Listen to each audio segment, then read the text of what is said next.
So today we are 1 week away from the release of Sarah J. Maas's new book in the Crescent City series, Crescent City 3, which is House of Flame and Shadow. Today I just wanted to go over the entire Sarah J. Maas universe with you, and basically you can treat this as your guide to the SJM universe. And if you don't know, SJM is Sarah J. Maas. Just wanted to clarify. I don't think it's necessary to say, but I'm going to say it anyway. There are spoilers ahead. So if you have not read it and you don't want to be spoiled, please go away. I don't want to spoil it for you because I know how much that sucks. So we're going to start with the first series she published, which is the Throne of Glass series. This one starts out kind of slow, in my opinion. Both books 1 and 2 feel like first books in a series.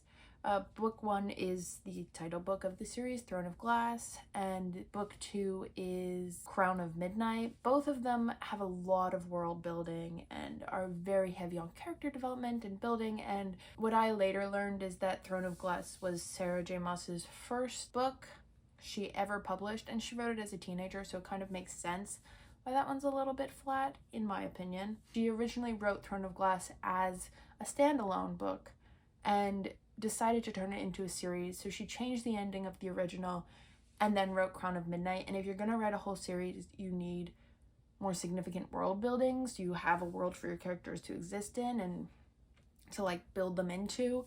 And so Crown of Midnight, that's probably why it had a lot of world building. And then we have the Assassin's Blade, which I'm not 100% sure when it came out.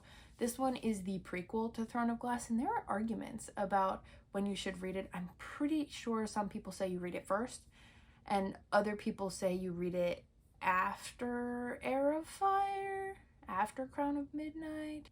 And then up next in this series, we have Heir of Fire, which is in my opinion, it's where the series started to improve. I mean, still personally, I did not find the series great, but I thought it was significantly better than the beginning of the series. After that, we have Queen of Shadows, which is actually one I own. I'm slowly working on collecting the entire series. It was one of my favorites. My favorites in the series, in order from like most favorite to least favorite, are Kingdom of Ash, Empire of Storms, Queen of Shadows, Heir of Fire, Crown of Midnight, Throne of Glass, and then I'm not including the Assassin's Blade, and then Tower of Dawn. And if you know, you know about Tower of Dawn. Queen of Shadows, very solid 4th book in the series. Empire of Storms, I loved Empire of Storms. I had such a great time reading that book. Literally, I saw somebody on TikTok, like before I started reading it, say, hey, when you get to certain chapters in Empire of Storms, you should listen to the Pirates of the Caribbean soundtrack, where it's like the dun dun dun dun dun dun, you know?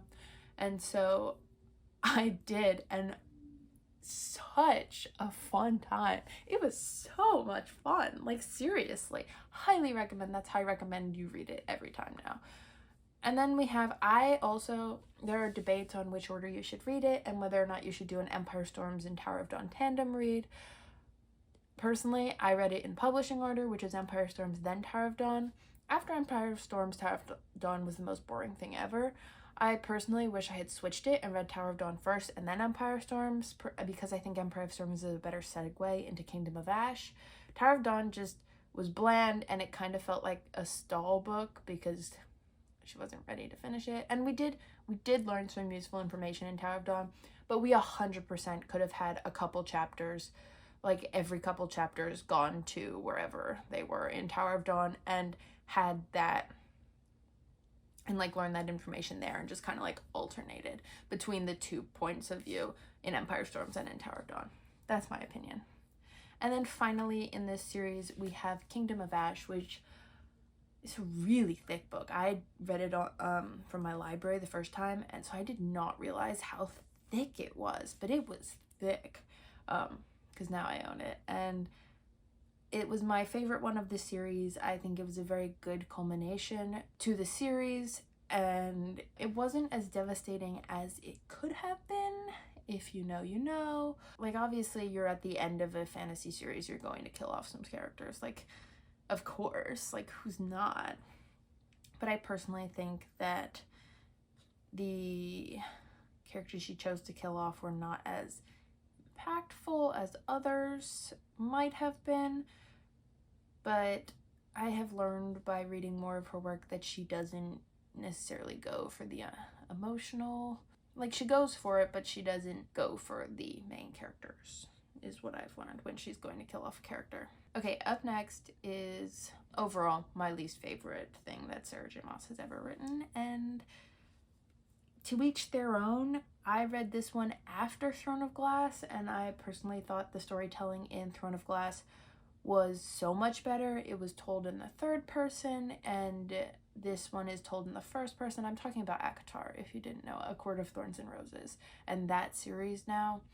I know a lot of people like ACOTAR because they say it got them back into reading, which I get it, and if it's your favorite series ever, okay, fine, it's just not mine. A Court of Thorns and Roses, in my opinion, it was not a great start to the series, but I can tell by Throne of Glass that Sarah J. Maas often builds into her series, so I gave it a chance. I read it all the way through. I was spoiled on this one. I did know, like, the twist at the end. Not at the end. At the beginning of A Court of Mist and Fury, like, I kind of knew that. I knew that we weren't supposed to like Tamlin, because, like, it's everywhere on social media. And then we have A Court of Mist and Fury, which is the second book in the series, and in my opinion, the best book in the series. It was interesting. It had, like, decent character relationships. I felt like it was dragged on slightly too long, but I'll forgive her of that because it was, I've read it twice now, and it was my favorite book in the series. Next, we have A Court of Wings and Ruin, and this is the one that they fight the war in, and in my opinion, the war, it was bland. That's all I have to say about this one, is it felt bland. Like, they're like, yeah, let's go to war, and I expected, like, a drawn-out war. Nah, they kind of went to war, fought for, like, a week.